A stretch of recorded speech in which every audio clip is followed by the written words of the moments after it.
क्या आपको भी घबराहट होती है, चक्कर आते हैं, या आप भी तंबाकू का प्रयोग ज़्यादा करते हो, या आपको हार्ट या किडनी से रिलेटेड कोई समस्याएं हैं? अगर है तो ये वीडियो आपके लिए बहुत इंपॉर्टेंट है। नमस्कार, मैं साक्षी प्रिया आपके शास्त्रीय मेडिको क्लासेस में आपका स्वागत करती हूँ। आज हम लोग जानेंगे हाई ब्लड प्रेशर के बारे में, लेकिन उससे पहले हम लोग blood pressure, normal blood pressure पढ़ लेते हैं। आखिर ब्लड प्रेशर क्या है? ब्लड में जो प्रेशर होता है उसे हम लोग ब्लड प्रेशर कहते हैं। आखिर ये प्रेशर कैसे डेवलप होता है? जब हमारे लंग्स में गैस एक्सचेंज होता है, उसके बाद हमारा गैस एक्सचेंज होने के बाद हमारा इम्प्योर ब्लड प्योर में कन्वर्ट हो जाता है। जब हमारा ब्लड प्योर हो जाता है तो ये left atrium of the heart में आता है।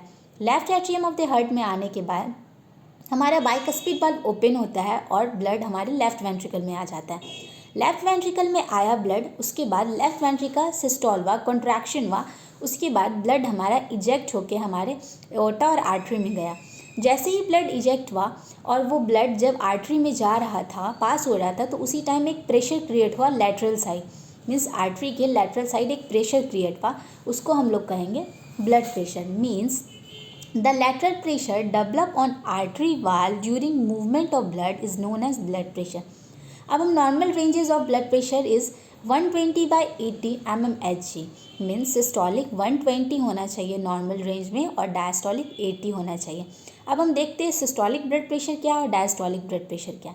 सिस्टोलिक ब्लड प्रेशर हम उसको कहेंगे जब हमारा लेफ्ट वेंट्रिकल सिस्टोल करेगा ड्यूरिंग हार्ट बीट, जब हमारा लेफ्ट वेंट्रिकल सिस्टोल या कॉन्ट्रैक्ट करेगा, उसके बाद हमारा ब्लड इजेक्ट करेगा, तो एक मैक्सिमम प्रेशर हमारा डेवलप्ड होगा आर्टरी पे, आर्टरी का एक्सपैंड होगा और एक मैक्सिमम प्रेशर डेवलप होगा, उसको हम लोग सिस्टोलिक ब्लड प्रेशर करेंगे। और हम डायस्टोलिक ब्लड प्रेशर उसको कहेंगे बिटवीन टू हार्ट बीट्स, जब हमारा वेंट्रिकल का रिलैक्सेशन होगा, एओर्टिक वाल्व क्लोज रहेगा, तो उस टाइम पे जो भी मिनिमम प्रेशर क्रिएट होगा हमारे आर्टरी पे, उसे हम लोग डायस्टोलिक ब्लड प्रेशर कहेंगे। अब हम रेंजेस देख लेते हैं ब्लड प्रेशर की। तो नॉर्मल रेंजेस हमारा ब्लड प्रेशर का सिस्टोलिक 120 और डायस्टोलिक 80 होता है। प्री हाइपरटेंसिव का रेंजेस सिस्टोलिक 129 से 139 120 से 129 होता है सिस्टोलिक, और डायस्टोलिक मोर देन 80। उसके बाद stage one of blood pressure 130 से लेके 139 सिस्टोलिक और डायस्टोलिक 80 से 89 होता है। स्टेज 2 ऑफ ब्लड प्रेशर हम देखते हैं, उसमें मोर देन 140 सिस्टोलिक और मोर देन 100, अगर एबव 90 या 100 से हो तो उसको हम लोग सिस्टोलिक कहेंगे।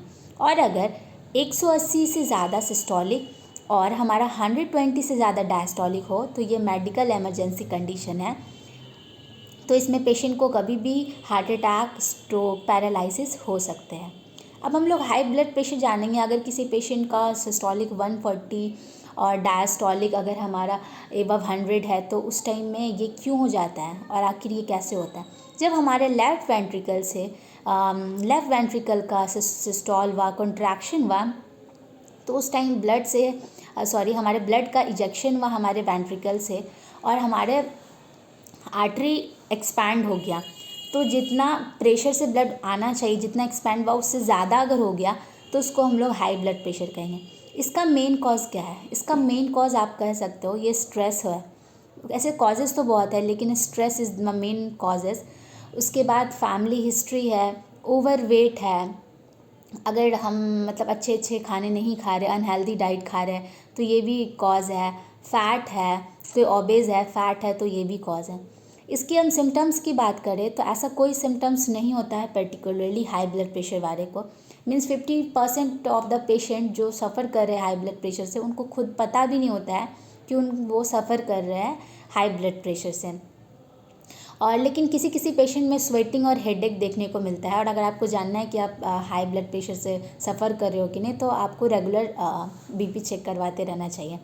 तो रेगुलर बीपी चेक करवाने का सबसे अच्छा टाइमिंग, मीन्स एकदम एक्यूरेट आपको पता चलेगा एकदम खाली पेट अगर आप करवाओगे तो, या फिर अगर आप कुछ खा के करवाओगे, कुछ स्पाइसी खाओगे तो ऐसे भी आपका बीपी हाई दिखाएगा। तो एक्यूरेट आप मतलब खाली पेट में करवाओगे तो वो ज़्यादा एक्यूरेट आपका बताता है। और अगर आप नहीं खाली पेट में करवा रहे हो, अगर ऐसे भी करवाना चाहो तो करवा सकते हो, या अगर आप कहीं चल के आ रहे हो दौड़ के तो बिल्कुल भी नहीं करवाएं, 5-10 मिनट पहले आप रेस्ट कर ले, उसके बाद तब बीपी का एक्यूरेट रेंज पता चलता है। अब इसकी मैनेजमेंट की बात कर ले, अगर किसी पेशेंट को हाई ब्लड प्रेशर से वो गुजर रहे हैं तो इसकी मैनेजमेंट क्या है। तो सबसे पहला है कि स्ट्रेस उनको बिल्कुल भी नहीं लेना चाहिए, स्ट्रेस को अवॉइड कीजिए, हेल्दी फूड खाइए, ऑयली फूड बिल्कुल अवॉइड कीजिए, और मोस्ट इम्पॉर्टेंट कि एक दिन में आप एटलीस्ट आधे घंटे वॉक कीजिए, ग्रीन वेजिटेबल्स खाइए, फ्रूट्स ज़्यादा खाइए, और कोशिश कीजिए अगर ओवरवेट है तो वेट को कम करने का, और जो डॉक्टर के सलाह में तो मेडिसिन तो आप ले ही रहे होंगे, और अच्छे अच्छे खाना खाइए, एकदम टेंशन नहीं रहिए और टेंशन फ्री रहने की कोशिश कीजिए। Okay, hope you guys like this video. Thank you so much.